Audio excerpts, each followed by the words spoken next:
Hello, everyone. We're back with part two of Black System against the Catalan.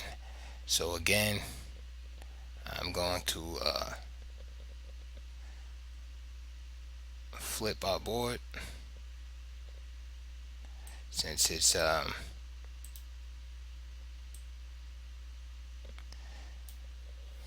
perspective to be given from the black side.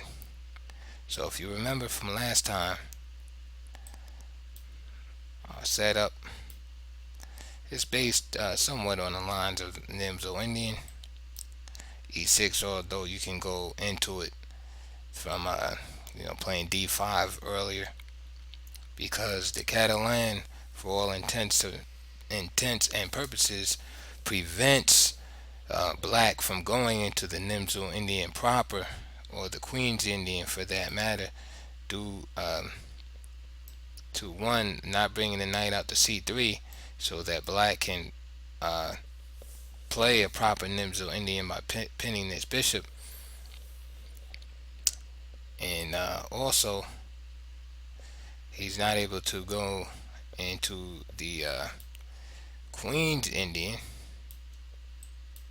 proper because white occupies this diagonal first, which black would have to do something anti-positional like c6 and maybe play d5 and then try to get bishop b7 in there. So after g3, we go into a queen's gambit decline type position, and after knight f3, we're gonna play an open Catalan in contrast to a closed Catalan, which would be like that, and keeping this triangle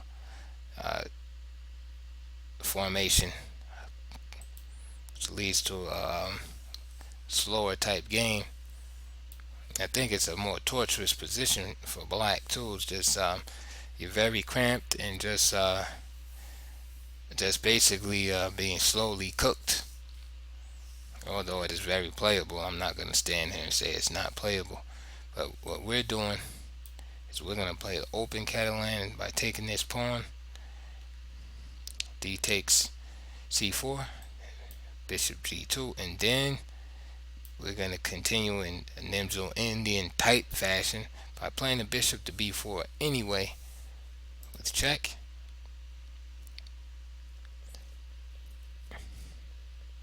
And then our intention is to follow up with a5.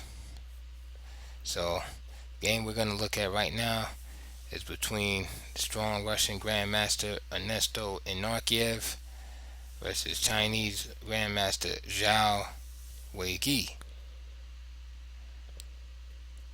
And from this position, after bishop b4 check, bishop d2 was played, of course challenging the bishop, a5, and this is our main setup. Queen c2,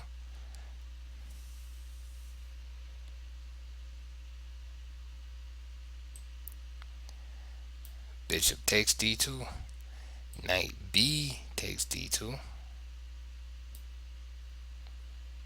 and then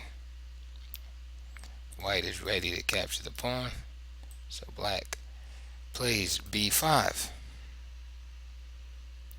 And this move is pretty much necessary because black's previous moves would make no sense if he wasn't planning on playing that.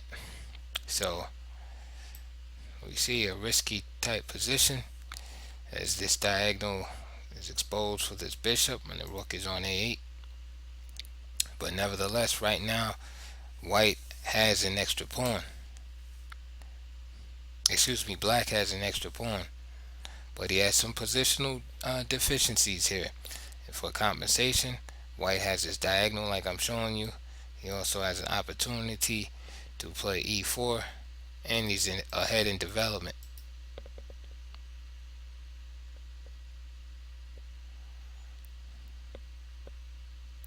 So here White played a4, intending to undermine these pawns here. And White's only other move here really is knight e4. You see, c5 square is weak. And this was played in the game Romanician, Oleg Romanician versus A Brickic in 2007. In that game, went bishop b7 with the double attack on the knight. The knight jumped into c5, attacking the bishop. Bishop takes f3. Bishop takes f3. Now the rook is attacked. Knight d5, blocking action of the bishop on a diagonal. Castle. Knight c6, threatening this pawn. And also to come to b4 if he wants to. Rook f d1.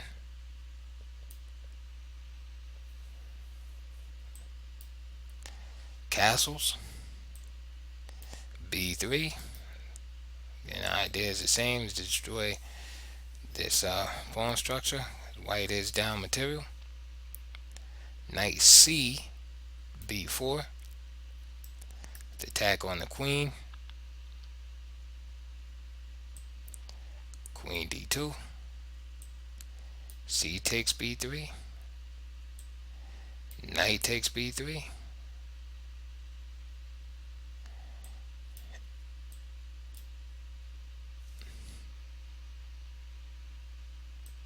a4 from black. Knight c5. Knight a6. Knight d3. And we see these squares right here are good for white.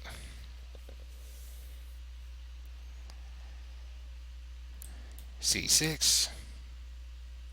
Rook a c1. Putting pressure on the c file. Queen d6. Queen to b2. Rook a c8. Rook d2. And rook f d8. And white's compensation for the pawn proved not to be enough. And so this is kind of like a typical situation in this line. Is black has the extra pawn, and then it looks like white has a decent position or compensation, but then gradually white is able to, gradually black is able to just consolidate, and then all of a sudden, as if like magic, it's like what happened to white's compensation. So that's how that game went with the alternative knight e4. So we're going to return back to our game, and instead of knight e4, and Aronian played a4, again undermining these pawns. c6, b3, again with the same idea to undermine these pawns. Again, if knight e5 with the double attack here, then the same idea as a game I just showed you, knight d5, and white doesn't really have nothing. Basically, we just be playing a gambit.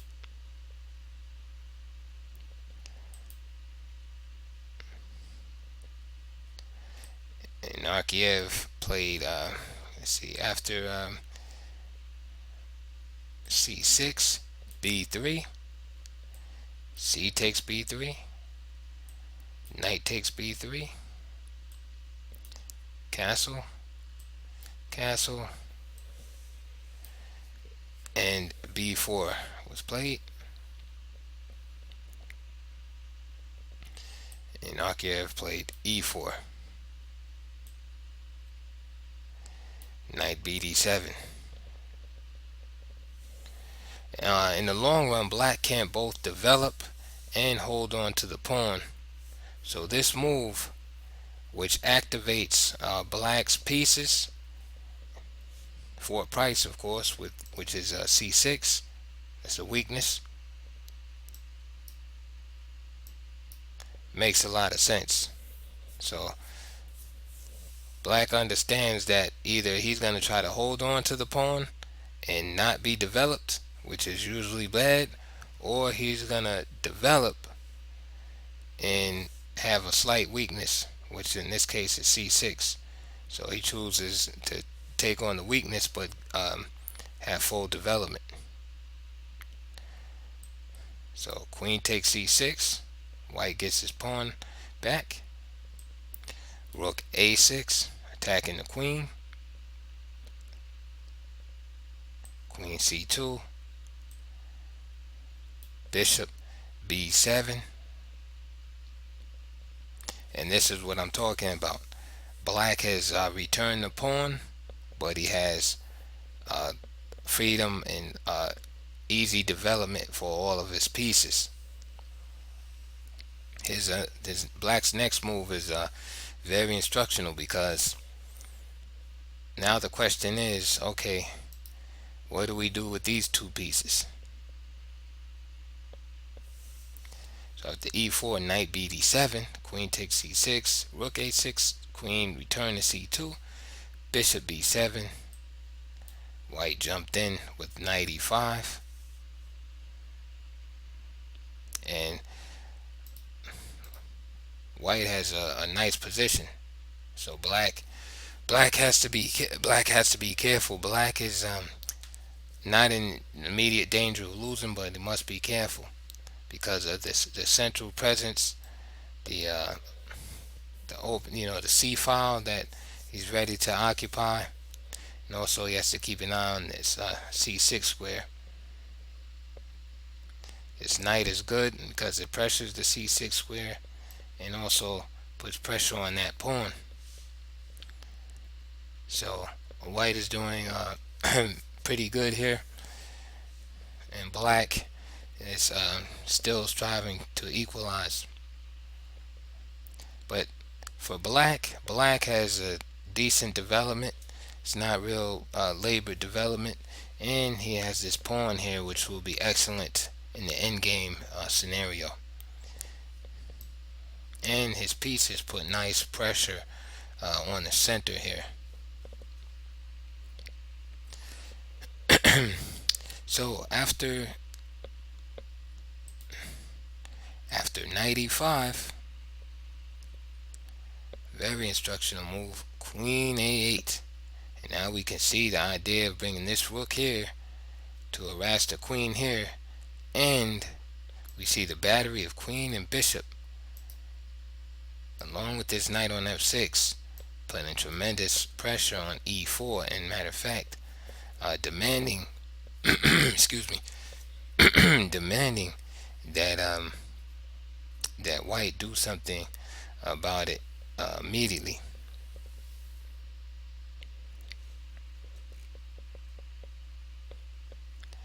Okay, so after queen a8,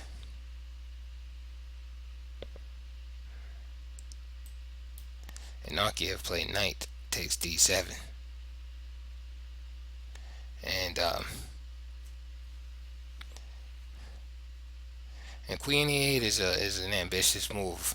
If black could have just played knight takes e5 here to try to bail out, d takes e5,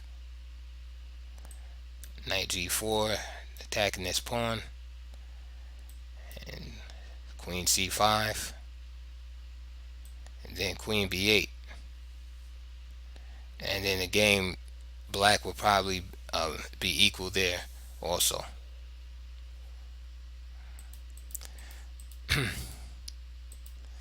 But after knight e5, black decided to play some fighting chess there. So knight takes d7, knight takes d7, queen c7 with tempo against the knight, penetrating into the position. Knight f6. Black strikes right back at this central pawn.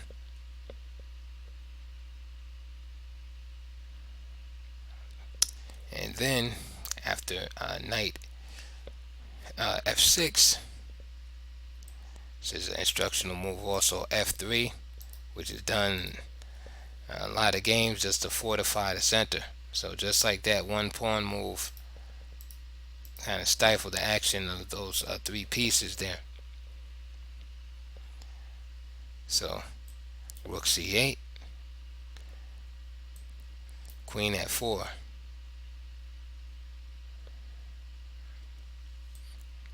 And bishop c6 is an interesting move, putting pressure on this pawn here. Now, that move right there seems to me a little unnatural. The natural move, and when I first looked at this game, the natural move to me is just bring that rook off of a6, which looks tremendously awkward, and bring it to the c file. Then you can move this rook down to the second rank and then have this bishop still open. So that seemed like the natural move. So after rook a6, rook a c6, the game could have went rook fc1, rook takes, rook takes, rook takes, queen takes on c1, and then be the bishop c6 attacking this pawn with tempo. And then white is forced to deal with that. So that gives black better chances there.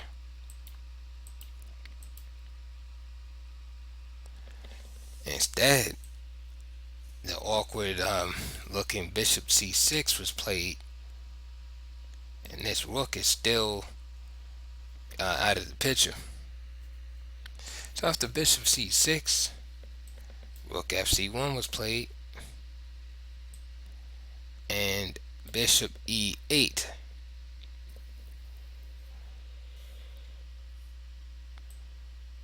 So we see black's idea was to transfer this bishop here to this diagonal, still maintaining the pressure on the pawn. And maybe black felt that the future along this blunted diagonal for the bishop was bleak, so he decided to transfer it to perhaps a more effective post, and then perhaps play the rook to the c file.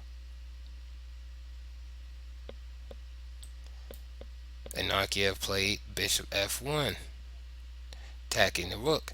So with this move f3, and we talked about bishops in the first video, with f3, white was able to protect his e-pawn, but he basically killed his bishop for the time being, and he blocked black's bishop too. So this probably inspired black to bring his bishop to e8, where he felt it would be more effective. So now we see both players redeploying their bishops. So here Anarchiev redeploys his bishop on f1 with tempo. So black played rook takes c1, rook takes c1, rook c6, and here bishop b5 was played, rook takes c1, queen takes c1, and we see the master of the c file is the white player. And bishop takes b5 was played, a takes b5, a4, which looks great for black. Now he has these two passers. Knight c5, there's that square, that's been pretty much weak the whole game. And then the Chinese player played a3, another good move. Another alternative besides a3 is queen a5, attacking this b pawn. And for instance, queen a5,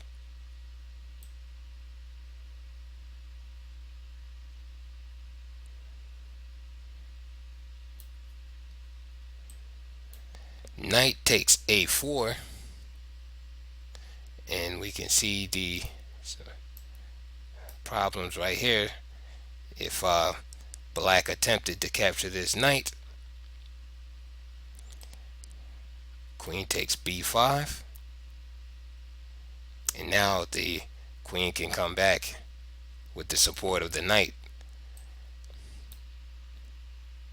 Queen c8, queen e8, queen takes e8, knight takes e8, and we can see one of the benefits of f3 here in this line is now the king has easy access toward the center. King f2, king f8, king e3,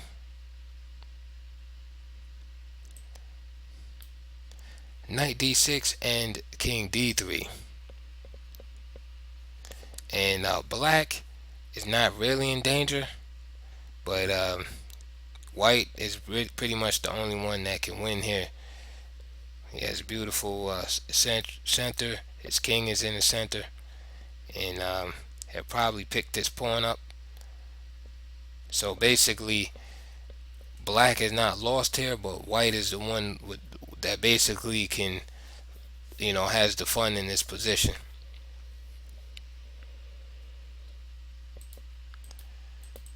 Okay, so back to the game continuation. After knight c5, a3, and black played b6. Excuse me, white played b6 to say, hey, I have a passed pawn also.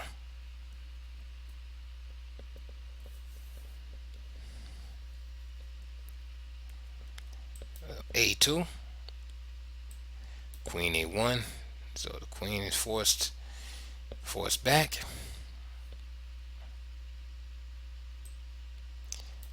H5, b7, queen a7, queen takes a2, queen takes a2, b8, queen, check, king h7, queen takes b4, queen a1, check, king g2, queen a2, king g1. Now just note that if white played king h3, he would be lost after g5, as the king would be caught in a horrible mating net. So therefore he had to go back, and the game was drawn. So the game was of pretty good quality. No major mistakes were made, but it shows that black has excellent excellent chances in this particular line, and that's part of the reason why this line isn't really played too much here. The line has been replaced by the move queen d2 on move 8. So that is it for this section, and we'll be continuing on with part 3 of our comprehensive coverage of a black defensive system against the Catalan Opening. Thanks for watching. Hope you learned something. Good luck in your chess games and please subscribe.